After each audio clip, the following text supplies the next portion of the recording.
Rod Fleming, and today we're going to talk about the death of the autogynephilic artifact in Autogynephilia.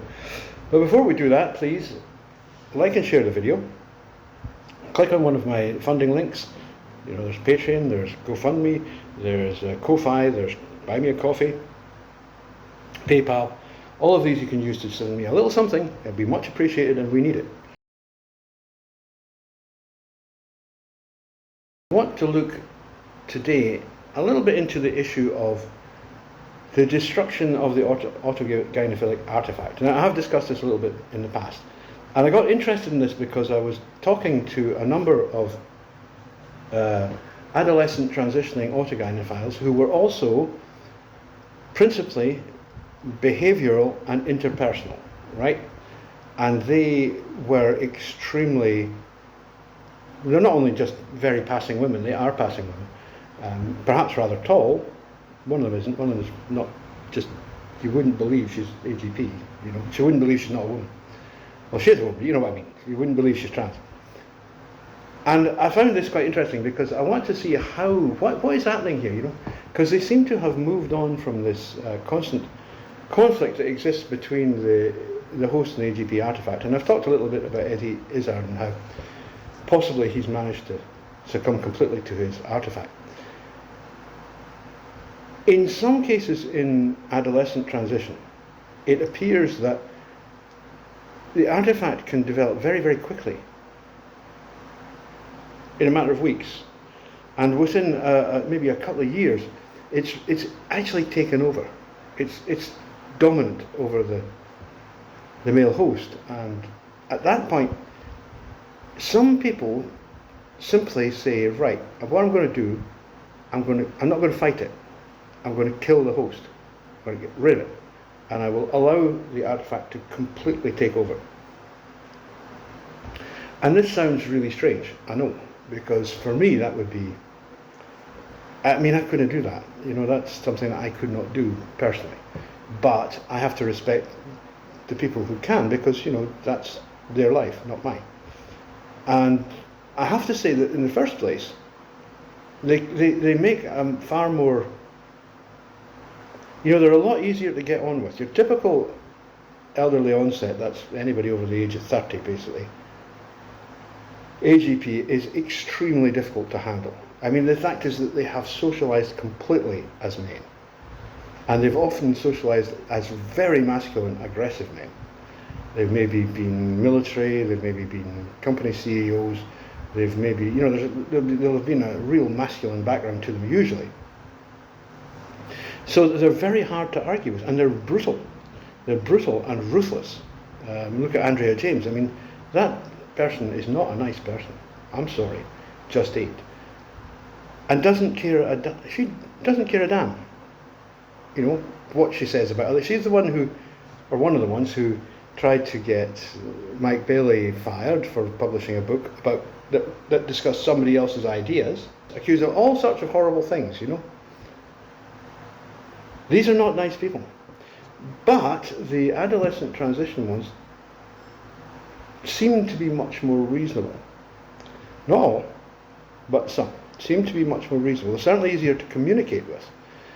And the point at which they seem to be most reasonable, and I know a lot of autogynephiles are going to hate this, is the point at which the host dies, the artifact takes over, but the artifact is completely androphilic. The artifact was created as a heterosexual woman because the guy is heterosexual. He doesn't need a lesbian in his head. What he wants is a heterosexual woman. And so she's now freed of the strictures imposed by having to deal with this host, this masculine host. So she seems to be absolutely able to adopt and fully colonize this female role. I mean, it's pseudo-female because she doesn't really know what being female is. You know, it's not like an HSTS or a natal woman. But as I've said before, these people can be extremely good actors, and they study. You know, they really study. I've watched them doing it. They watch women Women possibly think they're being eyed up, but quite often it's just that they're being watched for clues. What does the girl do when that happens? She does that, she moves this way. And they're constantly doing that.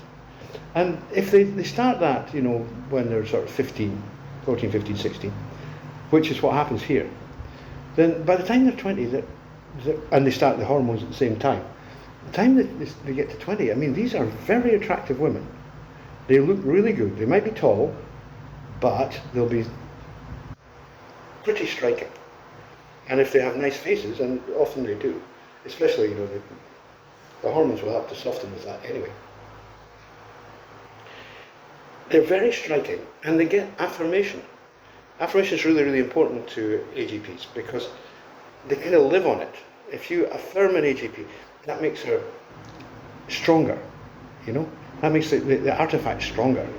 And they live on this affirmation. And the affirmation for someone who is androphilic is attention from men. So if men are actually giving them attention, and it could be, in actual sexual attention, actually dating, or it could be something like the working cabaret, for example. That's not particularly common in the West, but it's very common here. Most of the cabaret girls here are AGP. This gives them reward, it gives them affirmation, because they're looking and they're going, people are looking at me and they're seeing a woman and they're applauding me because I'm a woman. And when that happens early, we know now that really the brain doesn't really develop fully. It's nearly there. It's one of these funny like bell curve things, where an exponential curve, it gets progressively less change as you get older, but it's not really fully complete until the mid-20s. And the fact is that sexuality isn't fully complete until then either. So it is possible for someone in this condition to develop a full androphilia. Now, I guess you could argue that it looks surprisingly like situational homosexuality. I would say no. It looks more to me like it's just that the person in charge, the personality in charge rather, is a woman, and it's doing everything that it thinks a woman should do. So it's going to pursue men, And the other thing to remember is, and I know a lot of Americans don't like talking about this, but these girls are having sex usually using their back entrance, and everyone I've spoken to, with a few exceptions, but nearly all, absolutely love it, which is like, I don't know how you can do that, but never mind. I get treated to it, on a regular basis, watching somebody else really, really going crazy about it. And it seems that this class of autogynephilics have the same thing. They have that same intense pleasure. And they'll say something like, I love it. I absolutely love it. And if you're getting that reward from the sensation, that makes you feel really, really good, because sex is meant to feel good, and at the same time it's affirming you as a woman, then it's going to make being a woman a lot easier. And if you're doing this at a time when your sexuality is not fully formed, and you're still kind of, you're still a little bit fluid and crystalline. People talk these days about gender fluidity. What they basically mean is that people are not mature. You try and find a gender fluid 40-year-old. Trust me, there are not many of those around. It's just because they're still figuring it out for themselves, which is fine. And if you're in that position as an androphilic autogynephile, then these factors, things like sexual reward and the award of admiration and award from your friends treating you like as you would hope to be treated as a woman, then actually it must become relatively easy for you just to kill the host. You never liked him anyway. It's amazing how many autogynephiles I speak to who will just say, I just hated my host. And that's this kind of type I'm talking about. I didn't really like him. He wasn't any use for anything. I wasn't attracted to him. He was just there. And it's kind of, it's like one of these terrible marriages, One party just can't wait to get out of it. So I'm rambling a bit, but I think that that's an important thing to bear in mind, and I think it's something that Blanchard didn't really touch on because his autogynephilic samples were much older, and he wasn't really looking at the ones who were coming through, 14, 15, 16, which they are now, and in quite large numbers. And I have to say, and I've said this before, but I will say it again, that when you're seeing somebody like that, you have to ask yourself a question. And you're going to have to be real sensitive to the person's desires. Is it better to encourage that person to try to manage the condition and fight it? Or is it better for them just to say, look, accept it and get on with it? And I think in some cases it definitely is better for them to just accept and get on with it.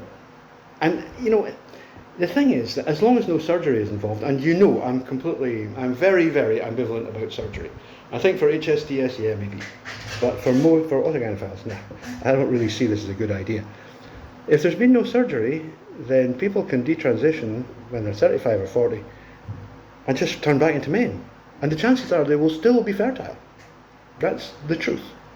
I know significant numbers of men like that. So it's not like you're going to be necessarily sterile. And I think it would be better to get these things out of the way so that either they will remain transitioned all their lives, or they eventually revert, they eventually detransition, desist, because at least it's before the stage where they would have had a wife and kids and a mortgage and all that sort of stuff, which can cause, it's an absolute train wreck what happens. It's just awful. If you go on YouTube and look at some of the case histories which have been posted of what happens when a man decides that, at the age of 40 or 45, that I'm a woman now, dear.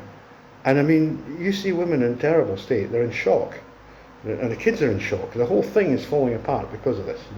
And the woman was there, it's great, I got a nice husband, he's quite sensitive, he might be a bit odd in bed, but at the end of the day, he provides what I need. And then suddenly he turns around and says, by the way, dear, I'm actually a woman.